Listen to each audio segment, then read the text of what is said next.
Bienvenidos a Bonita Radio. Esto no es un cuento, esta es la verdad. En breves segundos, la periodista Carmen Enita Acevedo estará con ustedes. Bonita Radio está disponible en Facebook, Instagram, Twitter, Spotify, Google Podcast, YouTube, iVoox y iTunes. Agradecemos a nuestros auspiciadores. Cooperativa Seno Gandía, solidez y futuro. Y Buen Vecino Café. Nuestras transmisiones son viables también gracias al apoyo de ustedes. Pueden enviar sus donativos accediendo a bonitaradio.net. Allí podrán realizar su aportación a través de PayPal o tarjetas de crédito. También pueden realizar su donativo por ATH Móvil Negocios a la Fundación Periodismo 21. O pueden enviar un cheque o giro postal a PMB número 284. P.O. Box 194000, San Juan, Puerto Rico 00919-4000. Bonita Radio, esto no es un cuento, esta es la verdad. Con ustedes, la periodista Carmen Enita Acevedo, en directo desde el estudio Roberto el Indio Acevedo.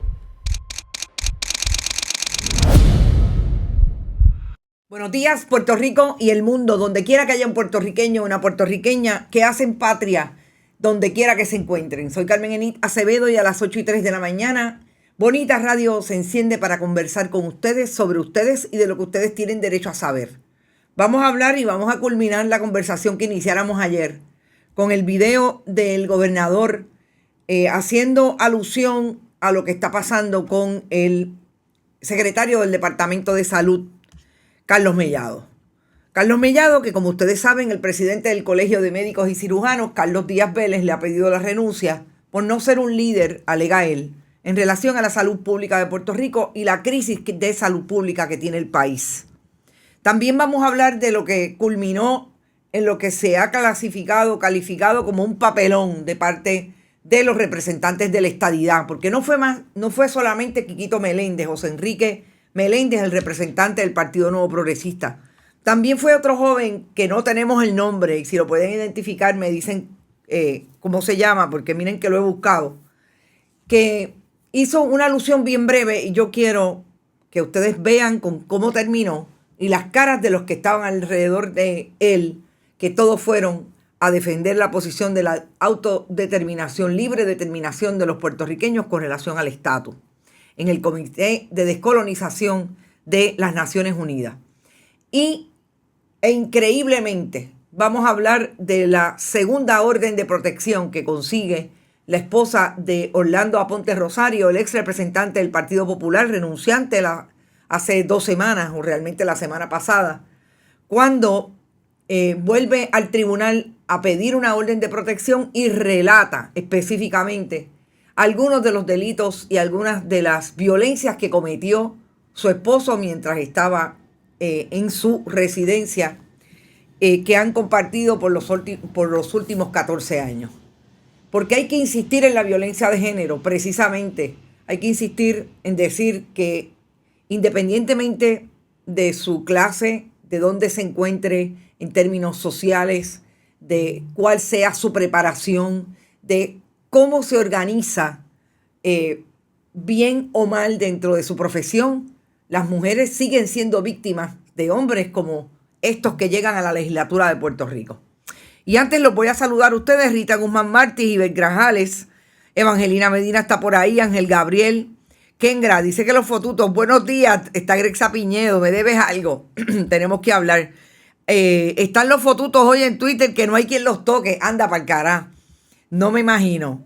Julia Morales también está por ahí. Kengere, Robert Baldwin, Sandra García, Erika Licea, Claudia Ferrero. Vamos a ver quién llegó primero. Gracias por estar. Tenemos una información que yo no la quiero llamar necesariamente investigación, pero es nueva en el ámbito noticioso. Nereida Ramos fue la primera que llegó. Gracias, Nereida. Que también vamos a hablar sobre ella en los últimos minutos del programa, porque nos parece importante contextualizar el desmantelamiento de las agencias públicas. Y toca en este caso a una persona que ha sido convicta por delitos relacionados a pornografía infantil, pero sobre todo inducir a menores a tener relaciones sexuales, y es el famoso caso de Yatea.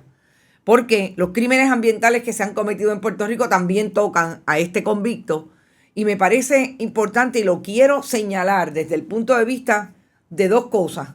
El escenario de la Parguera, que ha estado, no la Parguera propiamente, pero Salinas ha estado últimamente en el crisol noticioso hablando de los crímenes ambientales. Pero el escenario de la Parguera, que también trae a la familia del esposo de Jennifer González, con este nuevo, no es nuevo, lleva 14 años, del 2014 al 2023, lleva 9 años en el Departamento de Recursos Naturales. Y es el caso de este convicto, Jorge Javier Navarro Gerena, porque es la mejor demostración de lo que hicieron con las agencias que tienen que ver con los crímenes ambientales. Y vamos a hablar sobre ello con los documentos. Esa fue en efecto la agencia que tuve que ir ayer, porque no conseguía que nadie me contestara el teléfono. Y tuve que ir ayer a tratar de buscar la información que conseguí. Yo quiero hablar de este caso en ese contexto y con lo que posiblemente más adelante tenga un capítulo nuevo, porque me abre la posibilidad de investigar otros extremos de allí, de la Parguera. Gracias por estar a todos y a todas. Meribel Martínez también está por ahí, Olga Inés Camacho, Luis M. Otero, Nilda Cruz desde el área este. Saludos, Nilda. Rafael Sayas. Bueno, yo quiero empezar con el video del gobernador estableciendo por qué tiene oídos sordos a la petición del presidente del Colegio de Médicos. Y lo quiero traer para dejarlo en récord, pero sobre todo porque ayer tuvimos el problema de que no pudimos levantar imágenes porque la internet estaba loca. Aparentemente un problema de energía eléctrica donde están precisamente las redes que utilizamos para transmisión. Así es que vamos a escuchar al gobernador y volvemos y traemos el análisis y de ahí nos vamos a la ONU. Y otra pregunta que tengo, ¿qué le parecen las expresiones que hiciera el presidente del Colegio de Médicos pidiendo la renuncia del secretario de Salud ante la crisis que hay precisamente en el sistema de salud y pues aparentemente los trabajos que está haciendo, los movimientos que está haciendo el secretario de Salud en términos políticos mientras hay una crisis en el sistema?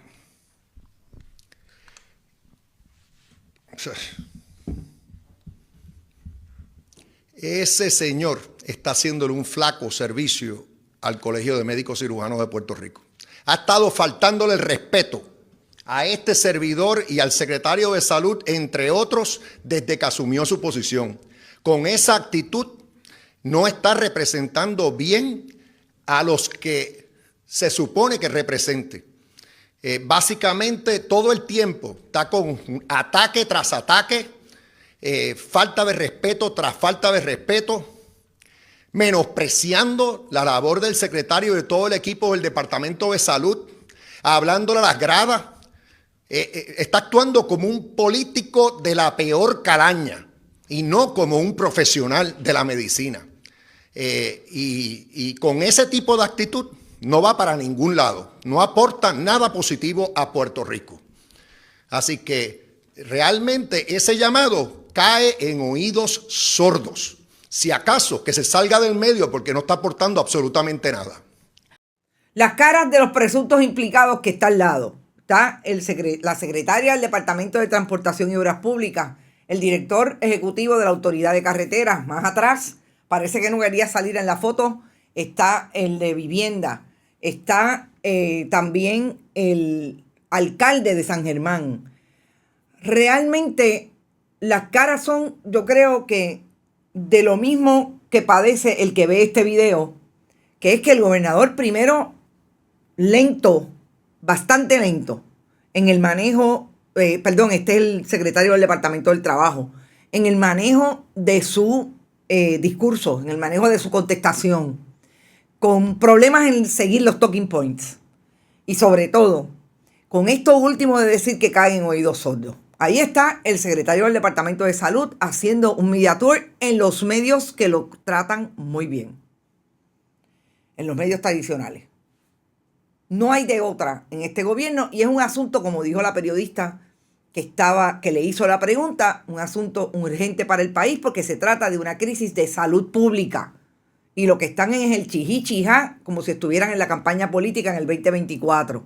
Lo peor de todo es que aún en el 2024 no se juega con la salud pública. Pero ahí está el video y esa es la evidencia de cómo se comportó el gobernador ayer con ese pedido de renuncia a, si no el más importante representante de la salud pública en Puerto Rico, uno de los más importantes, que se trata del secretario de salud del país. Y yo creo que el asunto de las Naciones Unidas, que desde ayer se está hablando de cómo quedó el virtual candidato de Jennifer González, si tiene una papeleta, le gana la primaria, si hay primaria en el Partido Nuevo Progresista para la gobernación. José Enrique Meléndez, mejor conocido como Quiquito, habló en español.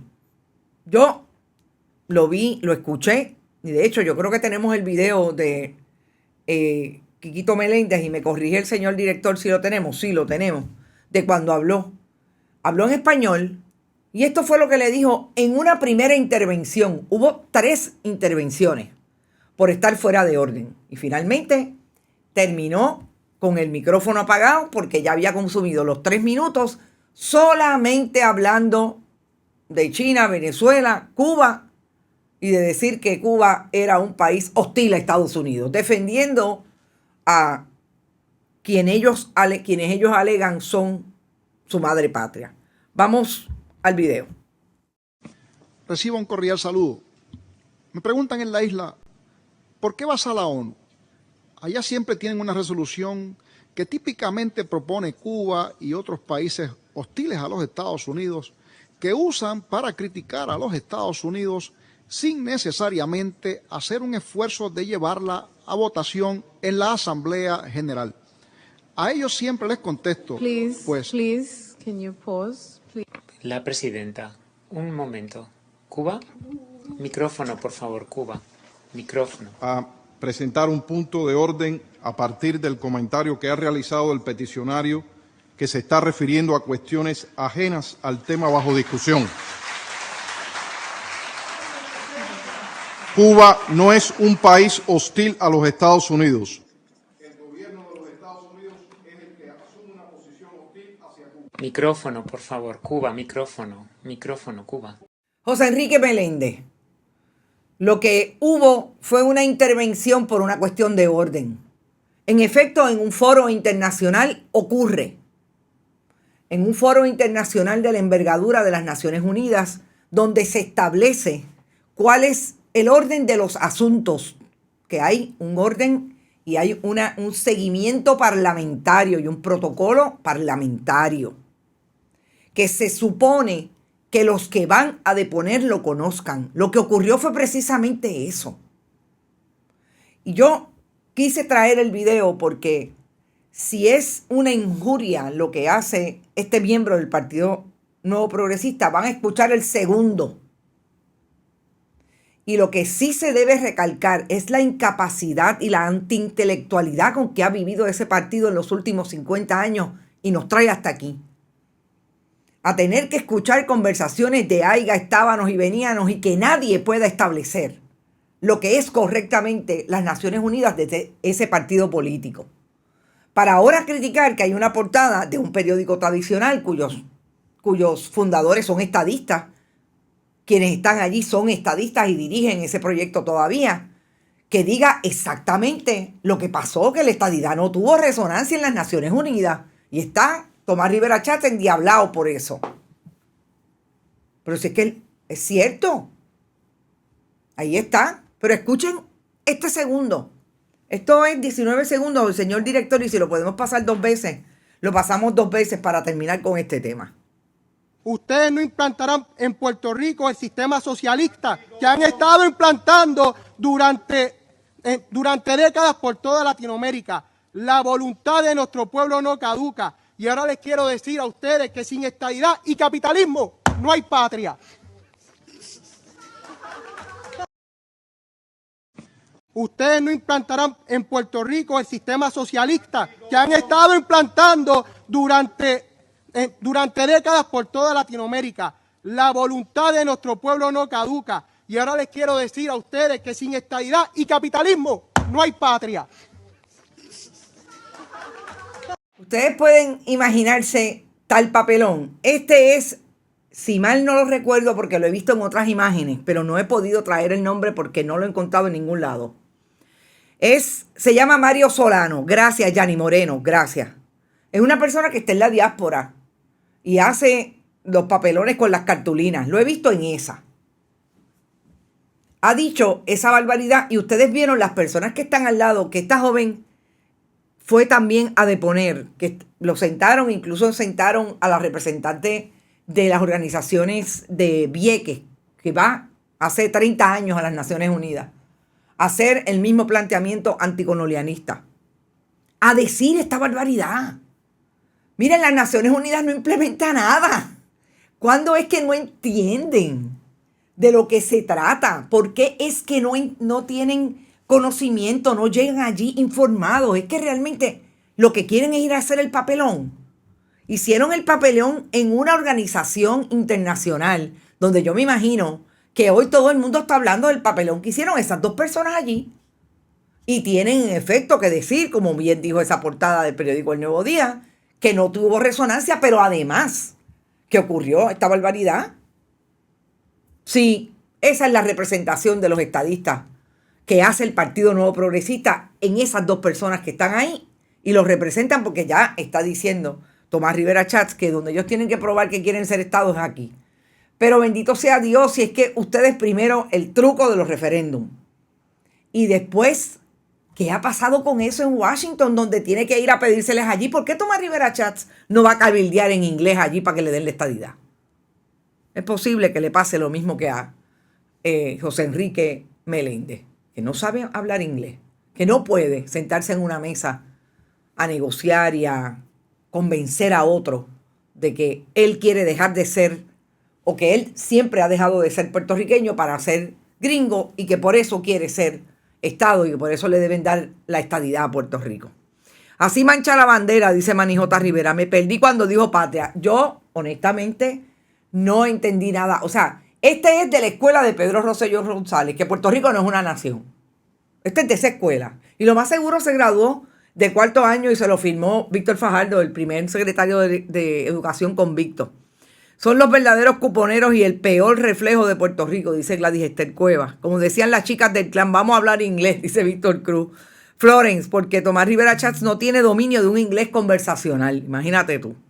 Hablando de la diáspora, me encantó la presentación del joven Boricuas Unidos de la Diáspora. Buenísima, Edgar Gómez.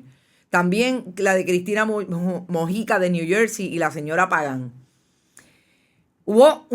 Está de psiquiatría, dice María Pérez. Hubo una representación interesante de la diáspora y me gustó también cómo articularon sus argumentos. Eso mismo, Carmen Genite, esos son los representantes de la estadidad. Yo creo que esta vez las Naciones Unidas estarán pensando, urge ayudar a Puerto Rico a descolonizarla, dice Nilda Cruz. Ojalá. Tomás Rivera Schatz no se mete en esas ligas, él es un bocón en Puerto Rico, no sabe el palo que trepa. Mono sabe palo que trepa. En Texas no hace eso, dice Arelis Nieves. Porque él es de Texas, corrígeme, pero es que lo he visto siempre en esas actividades de los cabilderos de la estadidad. Edgar García, gracias por ir contando, compartan, que ya mismo vamos a traer la información que les prometí para hoy, que tiene que ver con recursos naturales y el desmantelamiento de las agencias públicas. Dice Alba N. Toro Rivera, me pareció escuchar una risa al final después del papelón. Sí, hubo risa. No sé si alguien más lo escuchó, fue mi imaginación fértil. No, tienes razón, Alba, qué bueno que estás por ahí. Hubo una risa, es que yo me imagino que se rieron. Bueno, la chica que estaba al lado, ya ustedes vieron cómo se rió. Y como, ¿qué es esto? ¿De dónde sale él? Pues sí. Evangelina, Tomás Rivera Schatz sabe el mismo inglés que García Padilla. Hay que enviarlos a Kinder otra vez, bendito sea Dios. Los cabilderos por la estupidez, dice Robert Baldwin. Bueno, y en el tema que no deja de ser trágico, la violencia contra las mujeres. Yo no me canso de hablar de este tema, obviamente traído por los casos que se dan y que yo creo que tenemos que seguir contextualizando, porque es el problema de no haber aceptado que Puerto Rico necesita desde el espacio público un proyecto atravesado por todo el gobierno, desde sus servicios en unos y otros, pero sobre todo de educación sobre lo que es la violencia contra las mujeres y lo que es la desigualdad.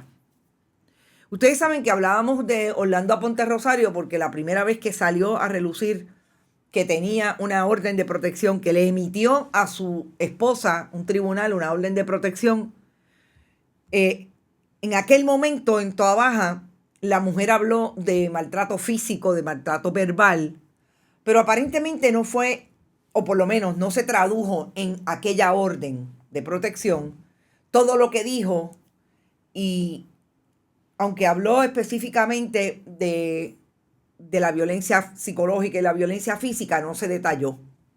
Pero Orlando Aponte Rosario, por razones que se conocen del síndrome de la violencia, trabajó a su víctima a tal punto que su víctima retiró la orden de protección, pensando que eso le iba a dar la posibilidad de seguir en la legislatura de Puerto Rico. No ocurrió, porque en este tipo de asuntos no es tan fácil que estos agresores se retiren y dejen de hacer lo que están acostumbrados a hacer y por lo que no han tenido consecuencias, porque eso es bien importante.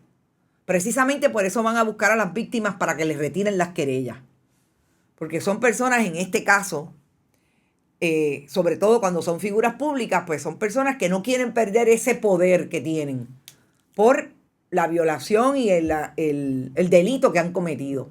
Y saben que que puede ocurrir si esto escala. Pues hay una segunda orden de protección. Esta fue emitida en Bayamón, en el Tribunal de Bayamón. Y aquí sí hubo señalamientos específicos sobre lo que supuestamente alega esta mujer que hizo su esposo. Recordemos que este es el representante del Partido Popular de una región del centro del país que vive en Dorado, por un lado, y que cuando la mujer retiró la orden de protección, intentó quedarse. Y que cuando la primera orden de protección se le dio, se le ocuparon 9 armas de fuego. 9 armas de fuego. Específicamente, en esta ocasión, y vamos a la segunda página del documento, la mujer narra violaciones y actos de violencia contra ella que van desde que hace 8 años, durante la relación, son 8 años, no son 14 años de matrimonio, maltrató físicamente a la peticionaria. En un incidente agredió a la peticionaria en la cabeza con una figura, ocasionándole heridas abiertas. En otras ocasiones agarraba a la peticionaria. Señor director, me cambió, yo estoy leyendo de la parte de arriba. Agarró a la... Me fui porque me cambiaron. Ya mismo llego porque siempre el delay me provoca esto. Por el cuello, la obligaba a tener relaciones sexuales y utilizó su arma de fuego importante para intimidar, y en una ocasión le apuntó con ella en la cabeza. Y específicamente también, además de gritarle a sus hijos, manifestó que le podía fabricar un caso. Estos hechos ocurrieron en muchas ocasiones en presencia de los hijos de las partes. Lo que yo quiero resaltar de esta orden son 2 asuntos. Te voy a fabricar un caso. Orlando Aponte Rosario es abogado y podemos volver al estudio. Y que también utilizara las armas de fuego para apuntarle en la cabeza en medio de los actos de violencia. Y que los defensores de los niños me dirán ahora, ¿dónde está José Luis Dalmau, que dijo que las mujeres eran asesinas porque abortaban? Este es un representante de su partido político. ¿Dónde está? Diciendo que esto hay que condenarlo. Porque esto sale porque siempre hay buenas fuentes que le dan a los periodistas información y salen los documentos que tienen que salir para que sepamos qué es lo que se está batiendo en este caso, en este asunto de violencia doméstica. Pero ¿dónde está el Partido Popular Democrático haciendo un señalamiento público de lo que representa esto? Sobre todo José Luis Dalmau, que era el presidente de ese partido. y que habla de que las mujeres son asesinas porque abortan. ¿Dónde está diciendo que este es un agresor? ¿O esto no constituye violencia? ¿O me va a decir que le asiste el derecho a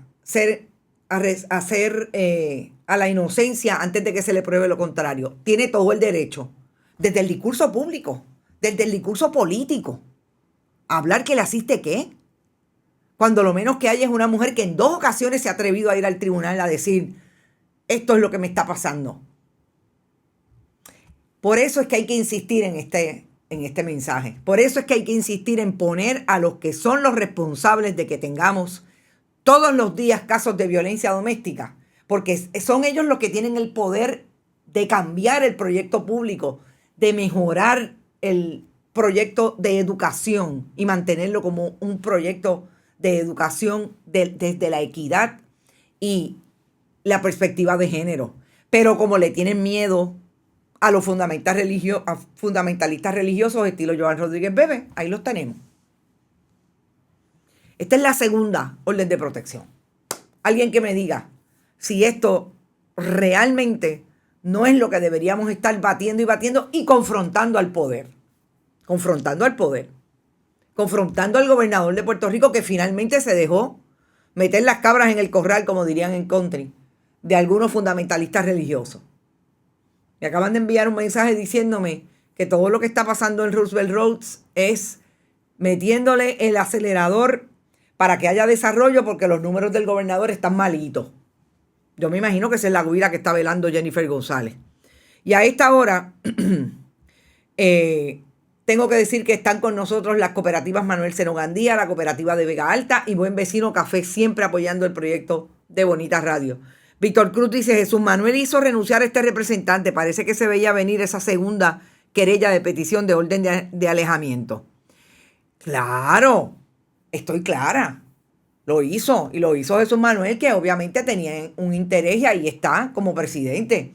Yo me pregunto por qué José Luis Dalmau parece que quiere volver a correr. Esos son los líderes del Partido Popular, de lo que queda del Partido Popular, que dé la cara. Pero por eso me dice Roberto de la Renta, no creo que se fue a Dinamarca, fue a Noruega. A Noruega. Dice Rita Guzmán Martí que las órdenes de protección no sirven. Rita, yo entiendo lo que tú quieres decir. Entiendo que el sistema no funciona precisamente porque tenemos personas dirigiendo las agencias como el Departamento de Justicia, como esas que deberían estar haciendo un buen sistema, que el sistema funcione. La orden es buena.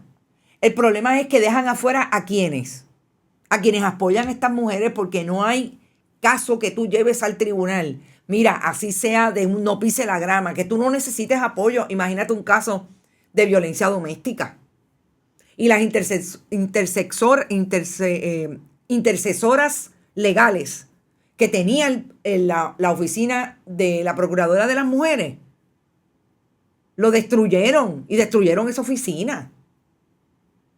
Sí, yo creo que tienen un problema en la implementación, pero es por falta de educación y de apoyo de la Policía de Puerto Rico, de las fiscalías, es decir, el Departamento de Justicia. Y finalmente cuando llegamos al tribunal, no me hagan hacerle la lista del montón de jueces que le cuestionan a las mujeres porque siguen con los hombres y están allí presentando un caso de violencia doméstica. Sí, eso ocurre, pero es un elemento importante.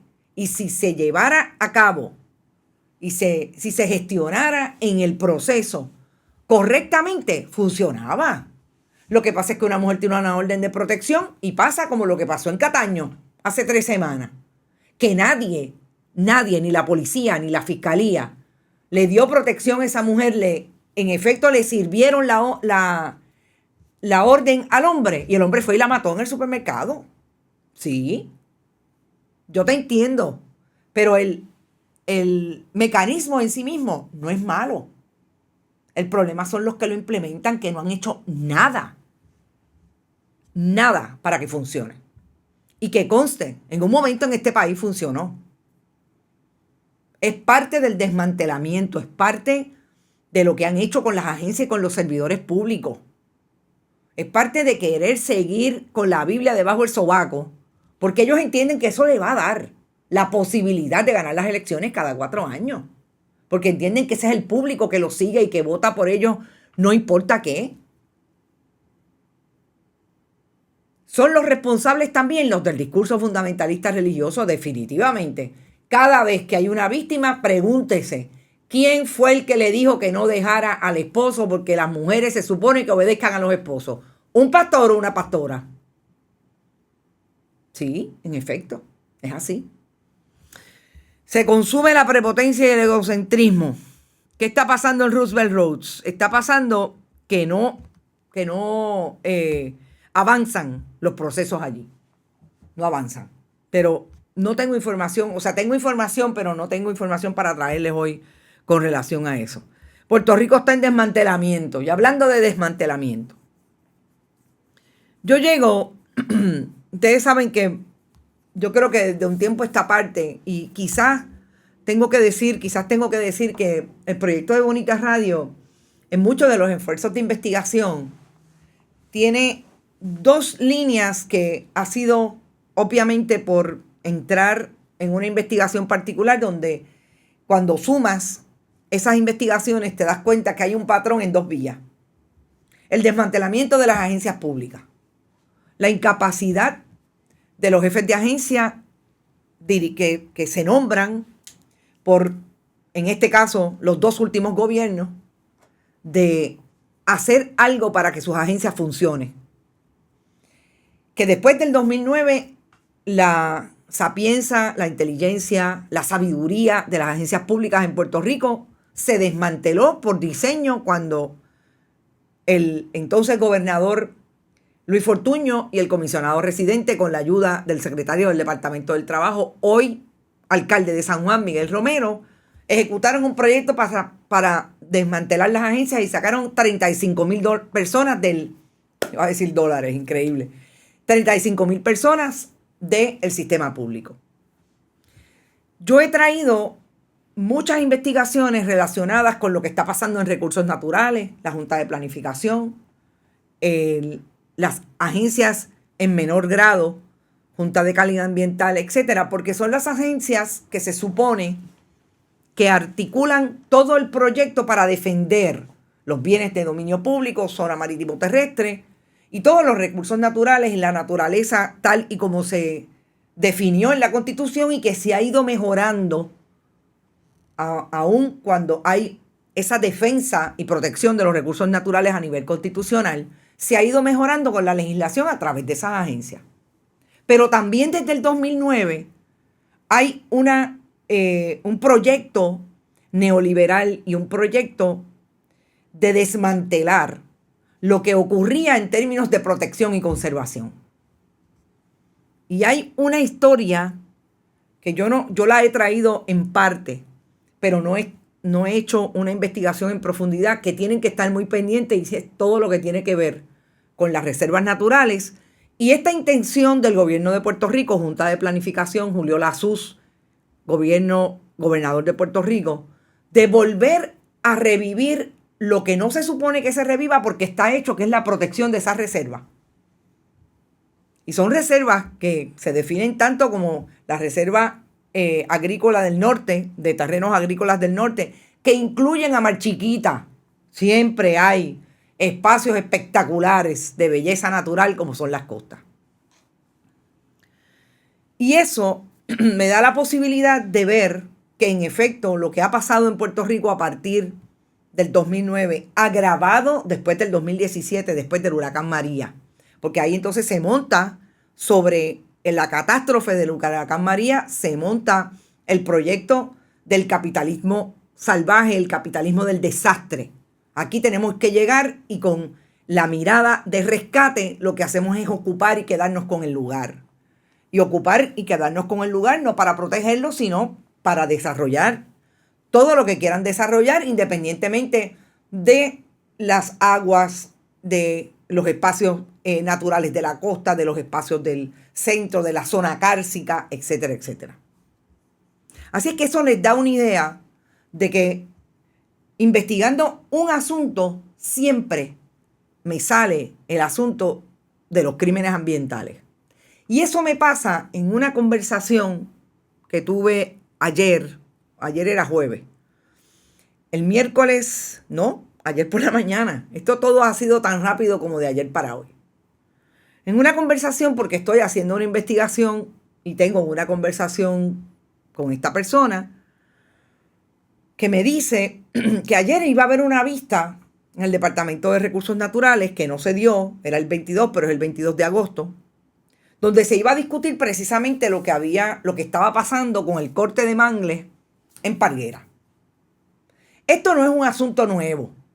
Eliezer Molina hizo unas denuncias que involucran a familiares de el esposo de la comisionada residente Jennifer González hace unas 3 semanas. Y se supone que el Departamento de Recursos Naturales está investigando si en efecto, o bueno, ya solamente de ver el video y de ver las imágenes se sabe que hay corte de mangle. Están tratando de extender lo que aparentemente es una terraza. Y allí hay unos crímenes ambientales que esa es una investigación. Pues que yo creo que me están hablando de lo mismo. Me dicen, no es lo mismo. Es corte de mangle, pero es de la casa del dueño de Yatea. Yo digo, ¿pero cómo va a ser? Yo creo que cuando una hace la narración, una entiende de lo que estamos tratando de que no ocurra inconscientemente. A mí no me gustaría jamás tener que narrarle lo que en efecto pasa, que sigue siendo patético, sigue siendo trágico para el país. Que nosotros tengamos informaciones de frente que nos colocan a unas personas que cometieron unos delitos, pero también en el medio de la conducta criminal que en este caso se relaciona con los crímenes ambientales. Porque Luis Eduardo Colón dice que llevan un mes investigando y nada. Yo te voy a dar un la. No puedo terminar la historia hoy porque no la he terminado.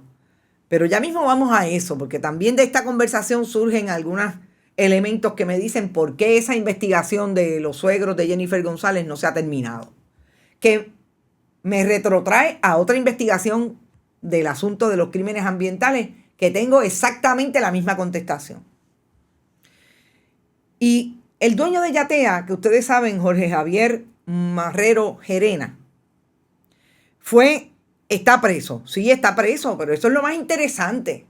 Gladys Esther, eso es lo más interesante. Está preso, convicto, tiene 10 años en las costillas por todo lo que hizo alrededor, aparentemente muchos años, de hacer fiestas e invitaciones a menores de edad para entrar en intercambio sexual con ellas, etcétera, etcétera. Y eran fiestas que se daban alrededor de Fajardo, de ese negocio que él tenía, bueno, por lo menos él está preso, así es que no sé quién lo está regentando ahora mismo, alrededor de una corporación, de varias corporaciones, y una de ellas que se conocía como Yatea, que eran alquileres de yates de lujo. Y este yate que ven en pantalla es Alpha Hope, que es el yate que las autoridades federales identificaron porque en abril del 2019, comenzó un intercambio de mensajes en las redes sociales a través de Twitter, donde jóvenes traían información de las experiencias que estaban teniendo con este comerciante. Y esto ocurrió, empezaron a investigar, hubo una investigación confidencial y un agente federal se hizo pasar por una menor de 13 años y empezó a tener intercambios con este individuo.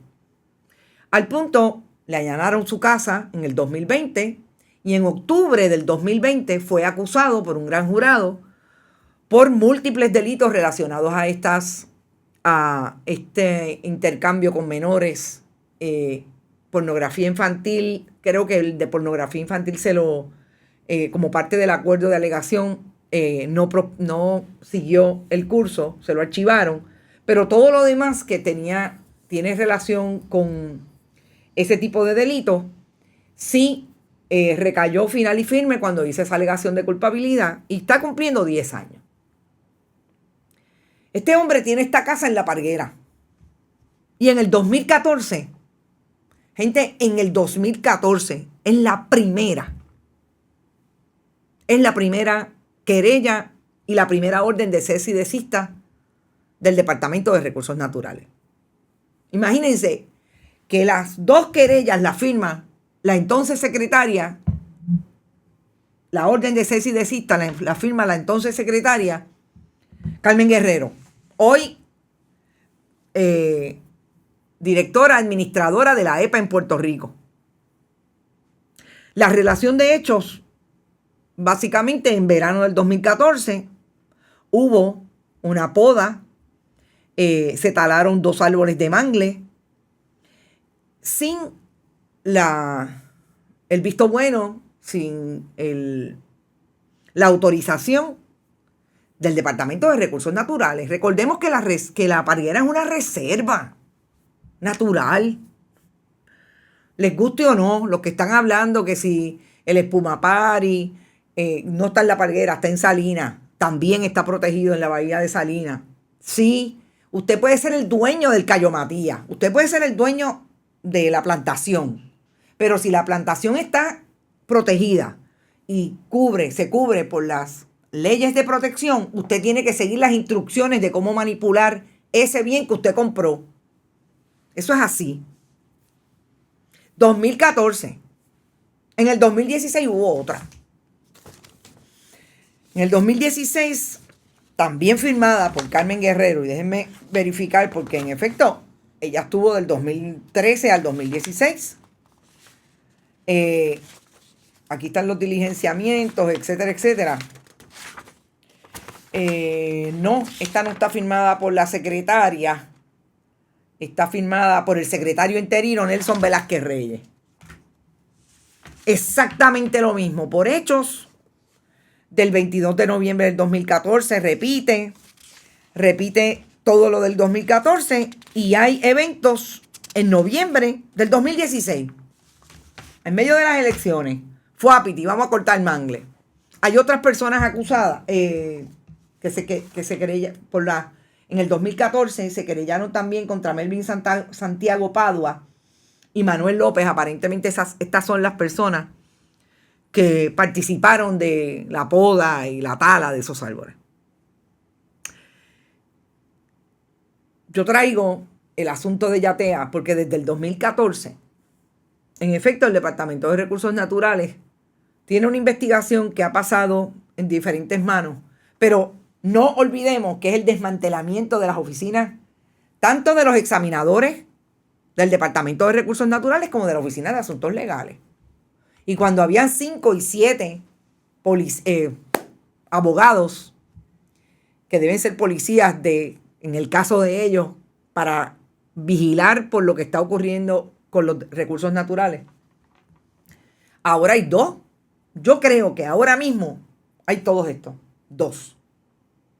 Así es que desde el 2014 aquí hay una querella que va y viene, que no era la vista el 22 de junio, que fue ayer, es la vista el 22 de agosto.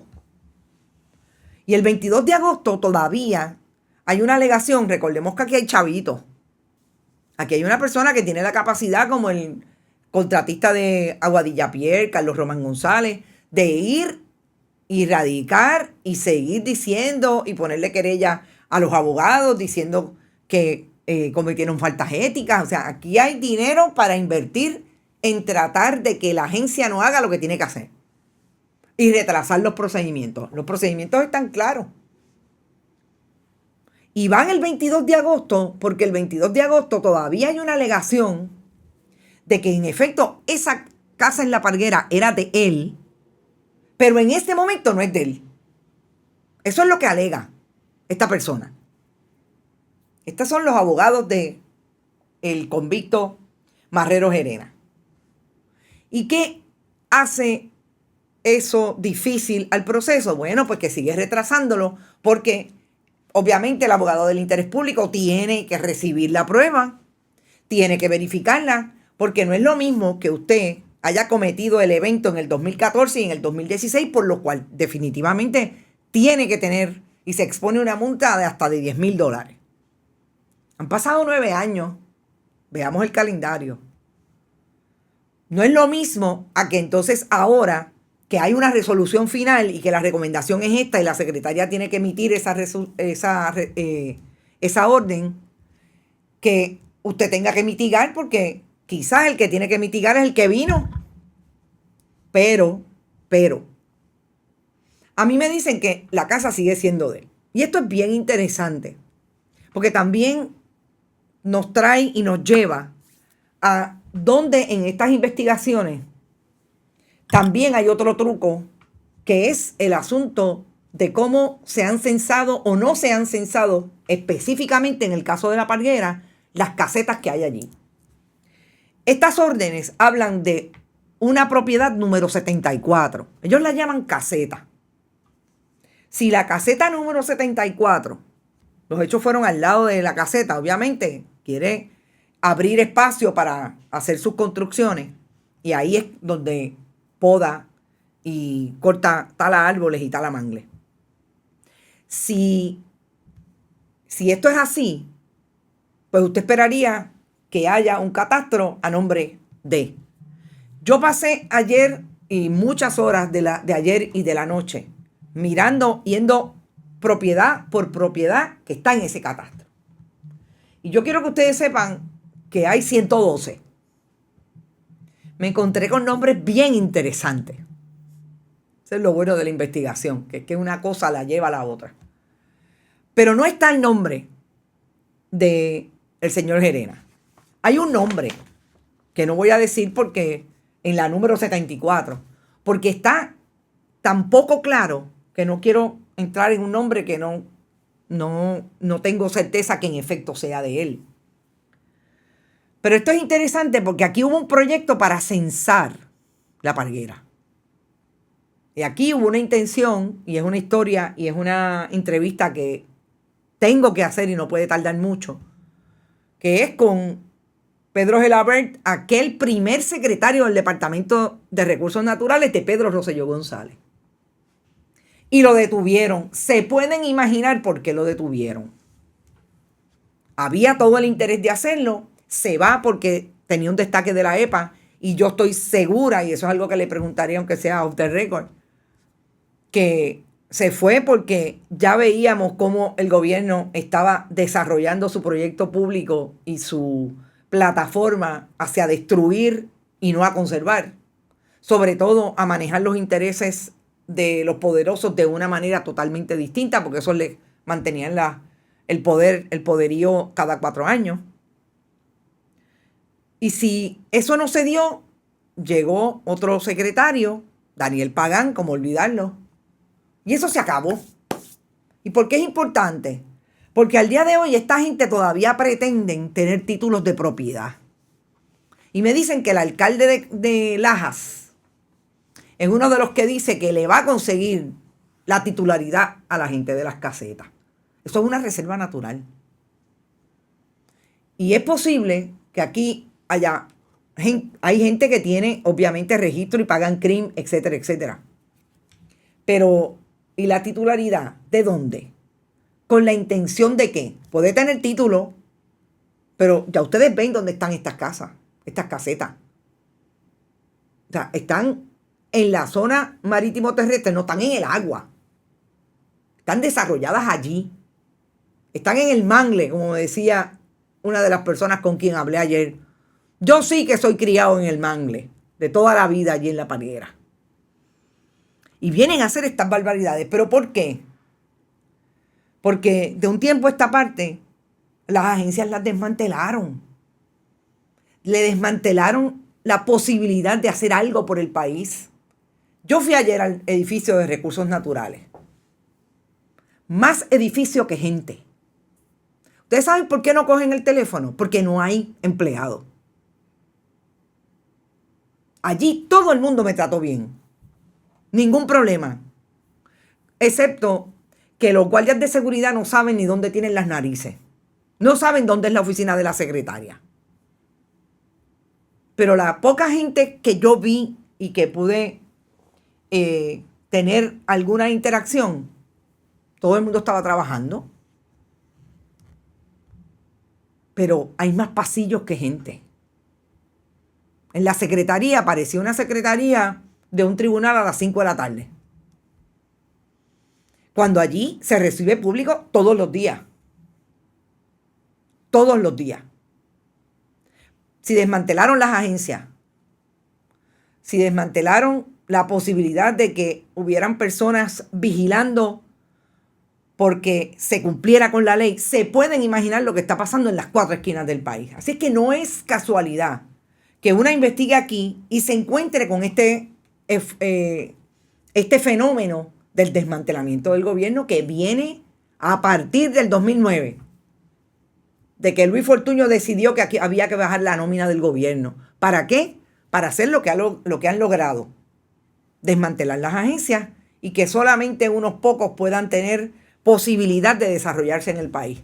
Ahí está el proyecto de educación. Me dicen, no sé, no he leído nada sobre eso, que viene también, están privatizando todo lo que tiene que ver con el servicio del Banco de Desarrollo.